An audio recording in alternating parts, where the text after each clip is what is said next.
Hello everyone. So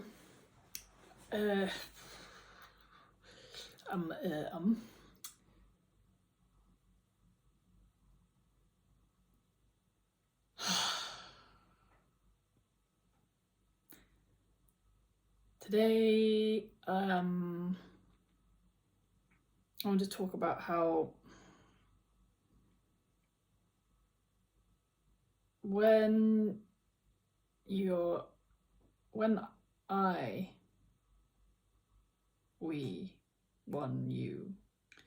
get caught up in your mind gets focused in, say, like the areas of your life that generate really painful emotions. First of all, how helpful it is just to notice, oh look, I'm focusing there, I'm generating painful emotions. Oh, how might I take my mind to a different place? Not to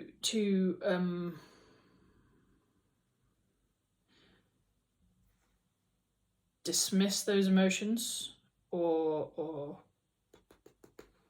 avoid them, but to notice when that kind of focus is becoming habitual. So and you know, it's not even so it's like, okay, so we're gonna acknowledge the emotions, maybe anger or fear or despair or whatever, but like, okay, that's an emotion. And also, what information does that give me, and how can I move my mind into a way where I'm looking after those emotions rather than kind of allowing them to keep your mind in a habitual circle of misery, for want of a better word. And I think it's really like a bit like when you go to the gym. If you've grown up in like a situation where you did not have access to a lot of what you needed as a young person, you create certain beliefs about the world, and those beliefs then inform how you think, and how you think keeps you feeling in a certain way, and round the mulberry bush you go. So it's like bench pressing, it's like going to the gym. It's quite uncomfortable because you're literally building new neural pathways. Like when you go to the gym, you're kind of pushing your muscles so it's not comfortable. So first of all, I just want to acknowledge that, and I think have compassion for that. Second of all, neither is staying there. That is really uncomfortable.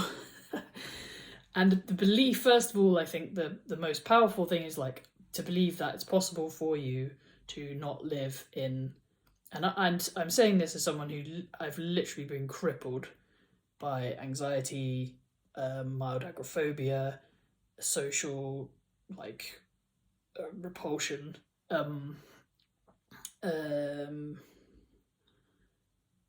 real difficulty finding and sustaining myself at finding material kind of shelter and security, and maintaining relationships, all that sort of stuff.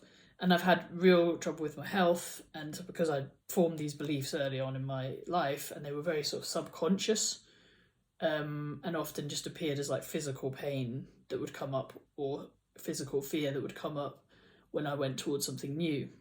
So, and obviously everyone knows this to some extent, but I think if it's non-verbal and feels life-threatening, and you've got no kind of way of understanding it, you just think that's normality, and then someone tells you, oh, you're anxious, and then you go, oh, I'm anxious.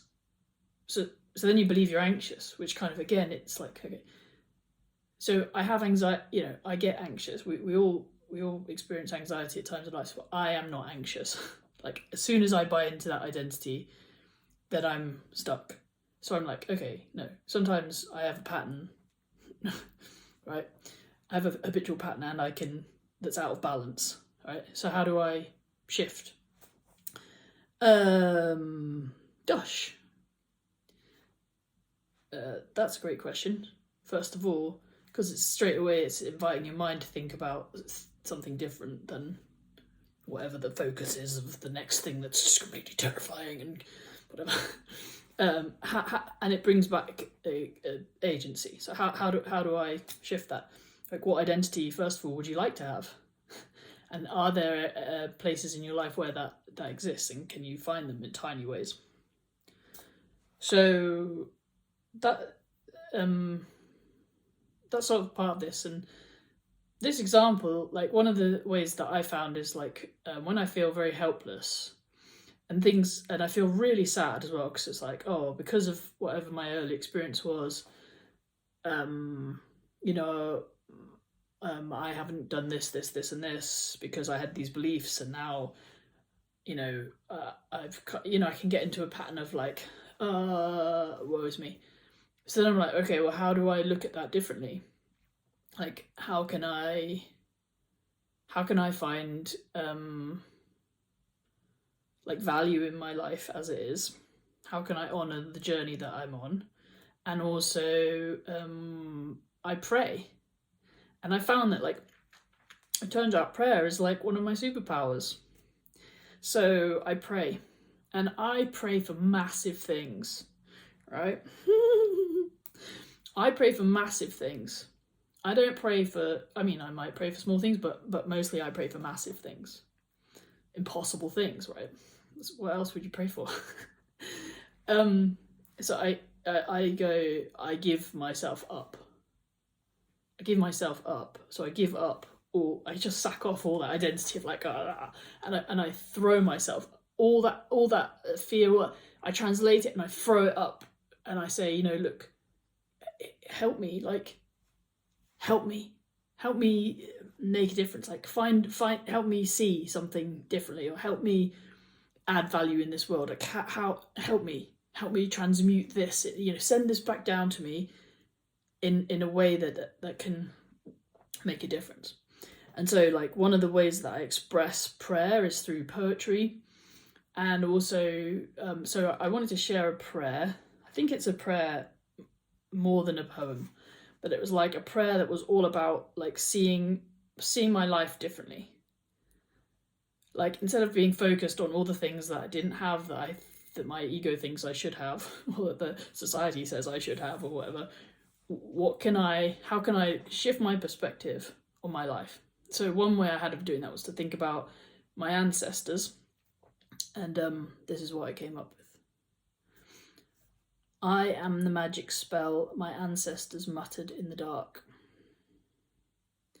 Every one of my beautiful failures is their wildest dreams come true. My being is the impossibility that they longed for. Love unfolding within me is their gift to humanity, a blanket of tenderness across the ages. Blessings on my failures, blessings on my flaws, blessings on the continuity. I have no children, so I must make your descendants my own. Grateful, as they, weaving their own failures, magic spells, dreaming my wildest dreams come true. May they live more deeply, love more fully, touch more truly, breathe more freely. May they know the magic they are and grow and give generously. I weave the spell in the stardust of my blood, crack the flints of my bones together and set it alight. So they are, and so it is. Children of peace, love remembered, my descendants, I bless you. So it's like claiming some power. And and transmuting grief, like say for example the grief that I haven't had children of my own. How can I be a parent? How can I bring the love that I have fully alive? And one way is to pray and to imagine for them a future of wonderful things. Imagine for every child the things I would love to have in my life. Just like my ancestors probably hoped that I would have safety and enough food, and these are things I do have. I might think I might feel fearful, but I'm not in danger. You know, I myself am not in danger.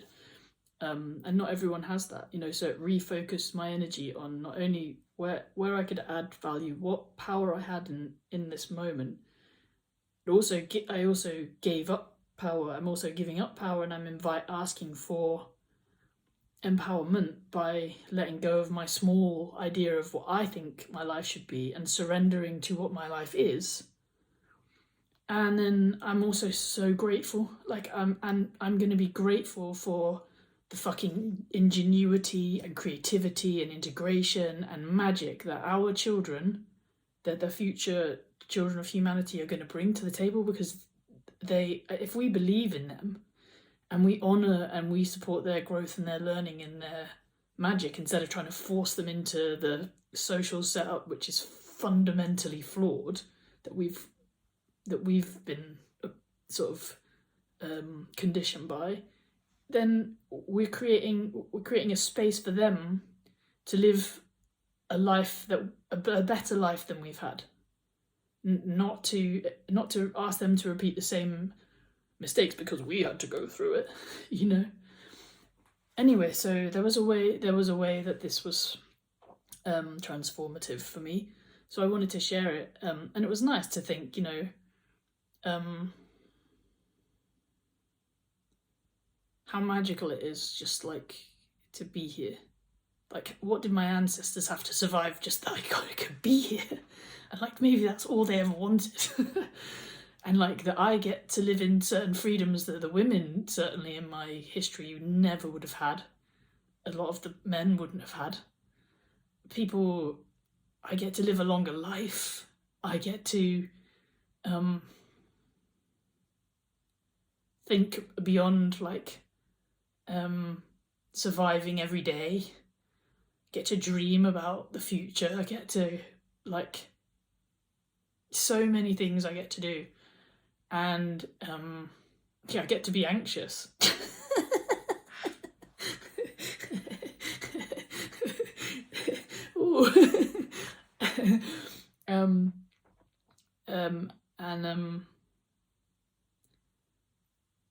And to take that anxiety and alchemize it.